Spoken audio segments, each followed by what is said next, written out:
Hola, soy Ramón Flores, médico docente de Plus Médica. Bienvenidos al curso virtual, al capítulo de cardiología. También me verán en este capítulo acompañando al doctor Carlos Contreras, quien también es médico internista. Para poder desarrollar bien ese capítulo es necesario repasar la fisiología cardiovascular y la semiología. Esto lo sabemos todos. Hemos preparado un PDF muy detallado para hacer un gran repaso.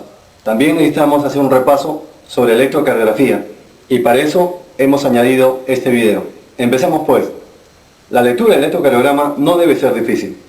No tiene por qué ser difícil. Imaginen que ustedes están de guardia y llega un paciente famoso, Maradona, quejándose que le ve el pecho, que tiene palpitaciones.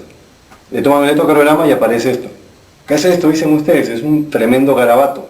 Pero, una vez que repasemos la electrocardiografía, se dan cuenta que este garabato es fibrilación ventricular. Y así, ese diagnóstico lo hizo el médico uruguayo que le salvó la vida a Maradona. Propiedades de la célula cardíaca. La palabra es ACE. A, automaticidad, C, conductividad y E, excitabilidad. Automaticidad. La célula puede despolarizarse automáticamente, sin que haya estímulo eléctrico ninguno. Esa célula es la del sistema de conducción. Es como la chica que están viendo en su pantalla, los pies solitos se mueven en la discoteca. Excitabilidad. Ante un estímulo eléctrico se despolariza la célula. ¿Qué tipo de célula? Los miocitos. Es como el increíble, como David Banner, cuando se transformaba en el increíble Hulk.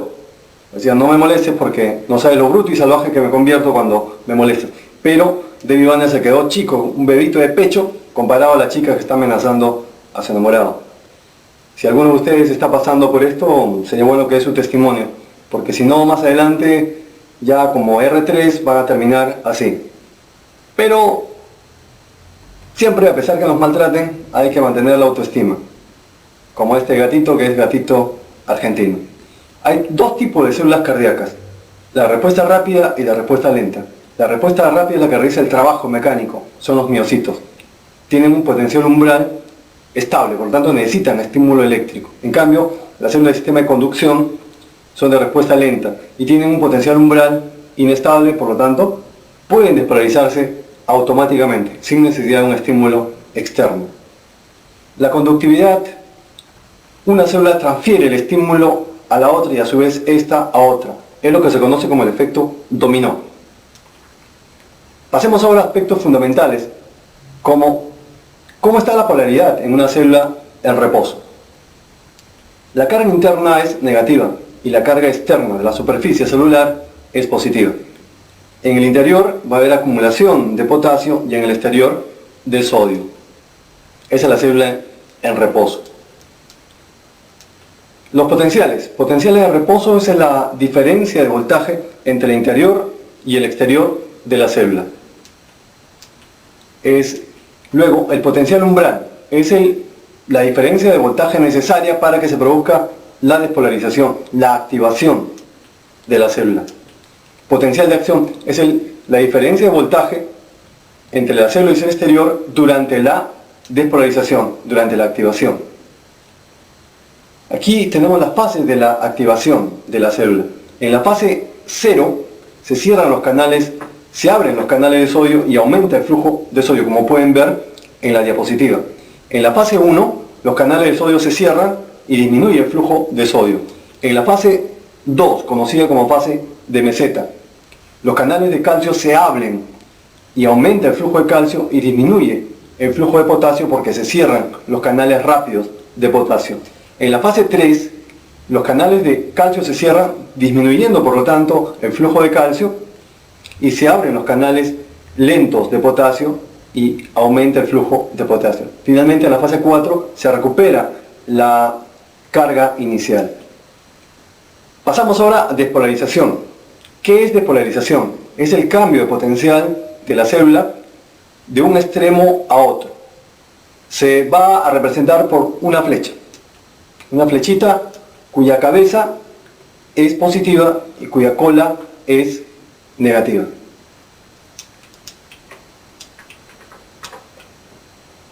Esta despolarización va a generar una actividad eléctrica, una diferencia potencial entre el interior de la célula y el exterior. Luego tenemos la repolarización. La repolarización es la recuperación de la carga inicial de la célula. El sentido es inverso, mientras que la despolarización va de endocardio a epicardio. Endocardio es el revestimiento interno del miocardio y el epicardio es el revestimiento externo del epicardio. La despolarización va de adentro hacia afuera, del endocardio al epicardio. En cambio, en la repolarización es al revés, sentido inverso.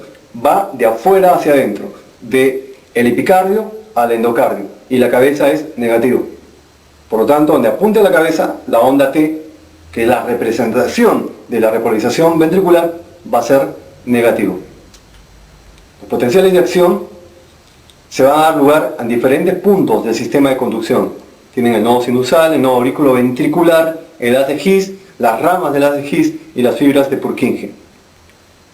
Y el nodo sinusal es el marcapaso por excelencia. ¿Por qué? Porque es el que más rápidamente se despolariza. Por eso. Ese es el resumen. Tiene la célula de polarización, la célula de reposo, la carga interna es negativa y la carga externa es positiva. En despolarización se invierte la carga interna viene a ser positiva y la externa negativa.